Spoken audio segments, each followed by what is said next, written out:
하늘이 내린 시련과 은사, 6.25 가풍의 기독교적 인연. 옛날부터 우리 문시문중은 6.25 전통 가운데 있었다. 그런 한편 일찍부터 기독교 신앙과의 인연도 가지고 있었다. 앞서도 언급했듯이 영국 작은 할아버지는 1910년 국권 침탈이 되자 나라를 되찾을 길을 모색하려고 장로교회에 입교하셨다. 나라가 한일합방되니까 나라 찾기 위해서 장로교회에 입교했습니다. 곧이어 평양 장로회 신학교에서 신학을 공부하시고 평북 노회에서 목사 안수를 받으신 다음 고향의 세계교회를 담임하면서 독립운동을 하셨다. 교회 목사님 일도 하시면서 독립운동도 하시고, 영국 막내 작은 할아버지의 손위형이신 신국 둘째 작은 할아버지는 경상북도 풍기 산골에서 가족들과 함께 사셨는데 28세 때 28살 때 냉면을 잡수시다가 급사하셨다. 갑자기 돌아가셨어요. 그러자 부인 되시는 밀양 박씨 작은 할머니가 자식들을 데리고 고향 상사리 시댁에 돌아오셨다. 그때 치국 할아버지가 새 집을 지어서 가까이서 살게 해 주셨다. 장로교가 평양에서 정주를 거쳐 선천 신의주로 들어가는 그 무렵 박씨 할머니가 기독교 신앙을 갖게 되셨다. 할아버지도 돌아가시고 하니까 기독교 신앙을 갖게 되셨나 봅니다. 가부 할머니가 기독교를 믿게 되자 바람난 것이라고 주변에서 비난도 많았던 것 같다. 아무튼 작은 할머니 신앙의 영향으로 그 슬하의 자녀들이 모두 돈독한 신앙생활을 했다. 맏아들인 경천 큰 당숙이 장로였고 당숙모가 집사였다. 그 집 은균 큰형 내외가 집사가 되고 경익 당숙도 집사가 되었다. 그 외 형제들도 모두 모태신앙으로 믿음을 가지고 있었다. 이건 하늘의 역사라고 보여집니다. 참 아버님 가정, 충무님 가정 교회에 들어오기 위한. 경충 당숙은 여름과 겨울에 한 번씩 목사가 신방을 오면 집에서 제일 큰 암탉을 잡아서 대접했다. 신앙이 돈독해. 교회에서 회계 담당을 할 만큼 정직하고, 문시가문은 정직이 첫 번째, 전부 다 성품이 정직해. 친절하셨으며 항상 남보다 많은 헌금을 하셨다. 그런 당숙의 신앙심은 큰 집인 참 아버님 가족이 기독교로 전환하는 데 길잡이 역할을 했다. 길잡이 역할. 영적 시련과 기독교 신앙의 전환. 참 아버님 댁하고 우리 집은 6.25 전통에 따라 제사를 지내야 했으므로 교회에 나가지 않았다. 그런데 참 아버님 둘째 누님과 대형님에게 귀신이 들리면서 안수기도를 받고 교회에 나가기 시작했다. 내가 갓난 아기 때의 일이어서 기억은 잘 안 나는데 이야기를 많이 들어서 잘 알고 있다. 작은내라는 참 아버님 둘째 누님, 이 둘째 누님 이름이 작은내요.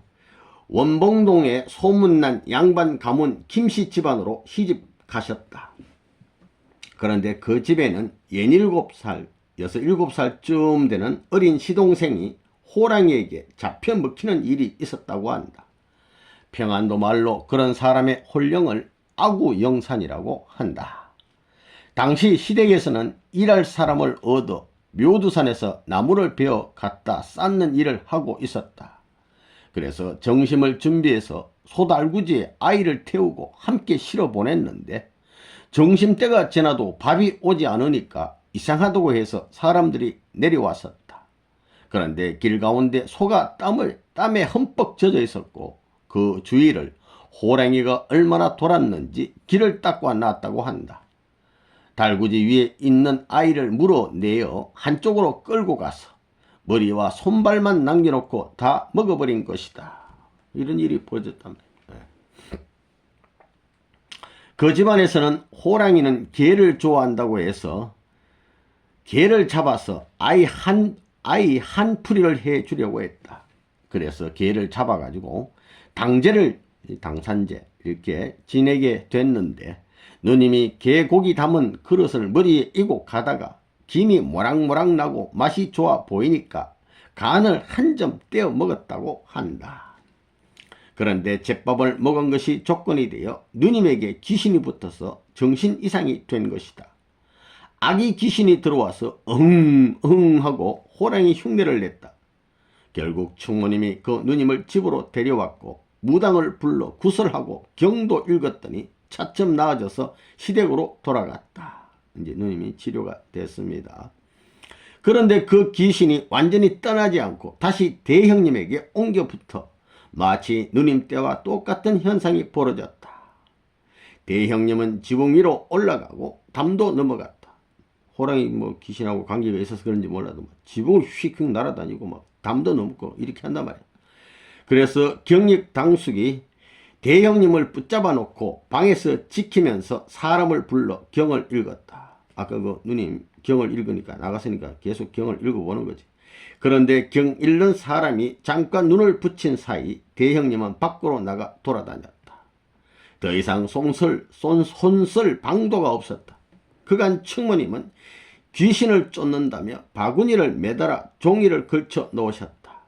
골방과 나무 밑에도 귀신 섬기는 단지에 무슨 종이를 걸쳐 놓고 집안 안팎 여러 곳에 음식도 해 놓았다. 충모님 입장에서는 아들 참 이 병 고친다고, 정신병 고친다고 온갖 참 일을 한 것 같습니다. 이런 노력이 아무런 소용이 없자 교회 장로인 경천 당숙이 잡기를 쫓아내려면 예수를 믿어야 한다고 충모님을 설득했다. 그래서 집안 곳곳에 놓아둔 물건들을 마당 가운데 내다가 쌀겨 위에 놓고 불을 태웠다. 싹 불태워버렸어. 그리고는 매일 저녁 큰 집 식구들이 모두 참석한 가운데, 우리 참아버님 가정의 모든 식구들이 참석한 가운데 예배하면서 남서면 교회 손인영 장로로부터 한두 시간 정도 안수를 받았다. 처음에는 남서면 교회 손인영 장로가 와서 이렇게 예배도 드려주고 했습니다. 예배 인도는 주로 경천 당숙이 하고 대형님은 언제나 경익 당숙이 붙들고 있었다. 그 바람에 식구들이 모두 덕흥교회에 나가게 되었다. 덕흥교회는 우리 동네에서 5km 정도 떨어진 묘두산 아래 모름마을이라는 곳에 있었다. 대형님은 교회에 가는 것을 싫어해서 당숙이 설득하면서 데리고 다녔다. 그래도 담임 목사의 말은 잘 들었다고 한다. 당시 담임은 최택규 목사였다. 최 목사는 매일 저녁 예배를 인도하려고 큰 집으로 왔다. 대형님은 목사가 집에 들어오면 얌전해지고 기도하자면 순순히 대답하셨다. 그렇게 최 목사가 한 달 정도 예배하며 안수했더니 손을 머리에 얹고 기도하고 막 그랬더니 대형님이 정신이 돌아왔다. 귀신이 몸만 이리저리로 옮겨 다니다가 마지막에는 다리에 바늘구멍 같은 상처를 남기고 나갔다. 이 최택규라는 목사님 아주 훌륭한 분 같습니다. 우리 부모님 집에 오셔서 예배도 드리고 대형님 들어온 귀신도 쫓아내고. 이분은 6.25 전에 참 순교했다고 알려진 아주 훌륭한 분이라고 생각이 됩니다. 대형님은 정신이 온전히 돌아온 다음 기독교 신앙에 완전히 심취하셨다. 신앙에 관심이 없었던 우리 큰집 가족이 대형님 사건으로 인해 교회에 열심히 나가게 돼. 안 나갈 수 없지. 하늘의 섭리는 참으로 오묘하기 짝이 없다. 온 집안이 그 참담한 공경과 환란을 치러낸 결과로서 결국 참 아버님도 교회 활동에 정식으로 첫 발을 내딛게 되셨기 때문이다. 이게 되는 겁니다. 먼저 요 그림을 살펴보고 넘어갈 것 같으면 여기가 바로 묘두산이 되겠습니다. 이 묘두산 정상은 310m 정도로 알려져 있습니다. 그러니까 아주 높은 산도 아니고 적당히 높은 산인데, 요 산 밑에 산자락에 여기에 그 덕흥교회가 있었다고 합니다. 모름마을이라고 하는데 모름마을에 여기에 산자락에 모름 마을이 있는데 거기에 특흥교회가 있었다고 합니다. 그러니까 요쪽이 요 기아가 보이는 요쪽이 참 아버님 생가 문용현 장로님 집이 되는데 요렇게 걸어가지고 이렇게 아마 예배 드리러 갔다고 생각이 됩니다. 이렇게 해서 또 예배 집에 오시고 묘도선 아래에 있는 모름 마을이라는 곳에 있는 덕흥교회 이 교회가 되겠습니다. 이 덕흥교회는 문윤국 목사님이 장로 때 창립을 했고 만들어 가지고 그렇게 예배를 드리다가 목사가 되신 다음에도 또 여기서 교회에 목회를 하신 그런 참 귀한 교회가 되겠습니다. 최택규 목사는 영적인 역사가 나면 안수로 고치곤에서 유명했다. 그런데 소련이 북한에 들어오면서 밤에 자다가 누가 찾아서 나간 뒤로 돌아오지 못했다. 소문에 의하면 심리 밖 제피 다리에 지프가 서 있었는데 그 차에 실려갔다고 한다. 나는 어려서 기독교를 믿지 않았다. 교회에 가장 열심히 나갔던 경천 큰당숙집 성균 형 밑에 나보다 2살 아래 동생인 도균이가 있었다. 나는 그 동생에게 너 하나님 봤어? 하나님 어디에 있어? 라고 공박하며 받아들이지 않았다. 처음에는 하나님 안 믿었다 이런 얘기입니다. 이 최택규 목사님은 공산 정권에 의해서 학살되고 말았습니다. 온 집안이 겪은 참담한 재앙, 다 섭리의 제물로 가신 분들입니다. 유교에서 기독교로 전환하면서 이제 다 교회 다니게 됐으니까 환란이 더욱 거세지고 집안은 완전히 쑥대밭이 되다시피 했다. 이게 뭐냐면 아벨을 탕감의 제물로 바치는 겁니다. 예수님 형제님이 제물이 되셨듯이 귀한 가정이 제물이 된 거예요. 지금 와서 돌이켜보면 그 시절 우리 집안에 일어났던 일들이 모두 어떤 뜻이 있었다. 있고 말고죠. 그냥 일어나지 않지. 사람도 여럿이 죽어나갔다. 참 아버님 5형제 중 5이 형제 중 5이 어려서 운명했고 경구 막내 작은 아버지 댁에서는 딸과 아들이 요절했다. 일찍 죽었다. 작은 아버지는 참 아버님 집 앞에 밤나무로 지은 집에서 살고 계셨는데 그 집에 이 작은 아버지 집에 재앙이 끊이지 않아 소와 말이 죽어나가고 돼지 여러 마리가 우물에 빠져 죽기도 했다. 개가 방으로 들어가서 사촌 동생의 귀 한쪽을 잘라먹는 일도 있었다. 굴뚝이 넘어지면서 장이 들어있는 장독이 깨지기도 하고 절구봉이 넘어져 개 허리를 부러뜨리는 일도 일어났다. 주변 사람들은 밤나무로 집을 지어서 그런 일이 생겼다고 말했다. 내가 철이 들 때쯤 작은 아버지 집은 그 집을 헐고 정주읍으로 이사했다. 환란이 끊임없이 나니까 그만 이사해버렸어. 그 당시 우리 집에도 환란이 일어났다. 문용현 장로님 집에도. 우리 아버지는 말을 못하게 되는 등 많은 어려운 일이 생겼다. 아버지는 머리가 좋으시고 인물도 좋으셨다. 체격도 크고 건강하셨지만 묘하게 어느 장애가 왔다. 어느가 막 장애가 와. 우리 집안은 할아버지 대의에 둘째 아들들이 모두 객사했고 우리 아버지 대의도 그랬다. 둘째 분들은 무조건 객사. 내가 학원에 다니던 6, 7살쯤에 아버지가 행방불명이 되셨다. 이 최택규 목사 행방불명 되듯이 행방불명. 20리 30리쯤 되는 이모댁에 가셨다가 집으로 오시는 도중에 사라지신 것이다. 들렸다가 집에서 출발했다는데 집을 안 와. 그러면 이제 행방불명이 되셨단 말이야. 눈이 많이 오던 겨울날이었다. 동네 사람들이 동원돼 산을 뒤지고 혹시 뭐 추워서 오다가 얼어서 어디 계신가 싶어서 막 찾고 이랬는데도 동원돼 산을 뒤졌지만 그랬지만 결국 찾지 못했다. 또한 용삼이라는 내 동생도 5살이 못돼 죽었다.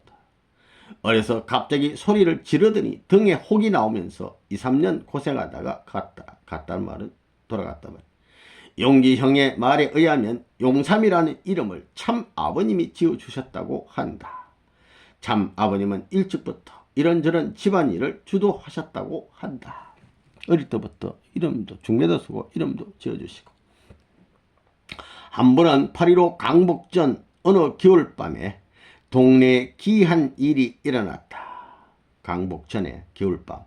겨울철 농촌에서는 놀이거리가 없어서 사랑방 아랫목에 둘러앉아 소설책을 읽으면서 지내고는 했다. 석유 호롱불을 켜놓고 장에서 사온 소설책을 목소리 큰 사람이 읽으면 다른 아이들은 그 소리를 들었다. 국수를 삶아 먹으면서 재미나게 읽고 장날에 나가서 책을 바꿔와선 읽곤 했다. 그날도 국수를 삶아 먹으면서 책을 읽고 참 재밌게 시간 딱 보냈는데 자정 밤 12시가 넘어서야 각자 집으로 돌아가려고 밖으로 나왔는데 달빛에 비친 동네가 이상했다. 온 동네가 실로 묶여져 있었다. 집집마다 실이 막 이렇게 엮여져 있어.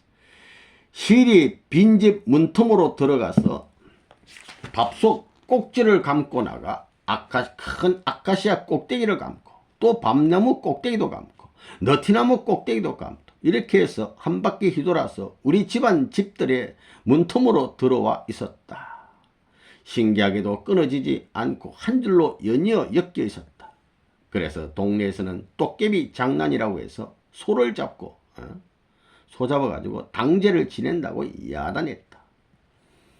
누구든 믿기 어려운 꿈같은 이야기지만 동네 사람이 다 목격한 사실이다. 지금 생각해도 신기한 일이다.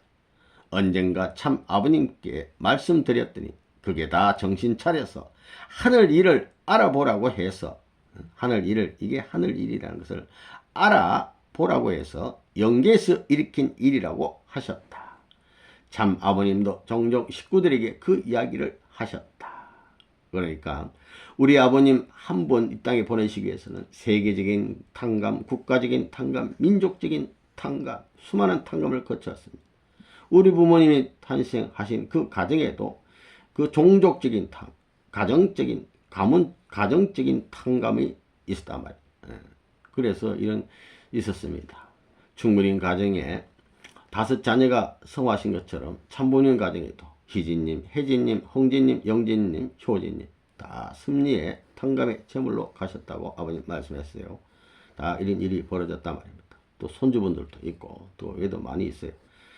그러니까 참 아버님이 재림주 메시아 구세주 참부모로 사명을 다하기 위한 가문 종족적 가정적 탕감의 제물로 이런 일이 벌어지게 됐다는 것을 알 수가 있습니다.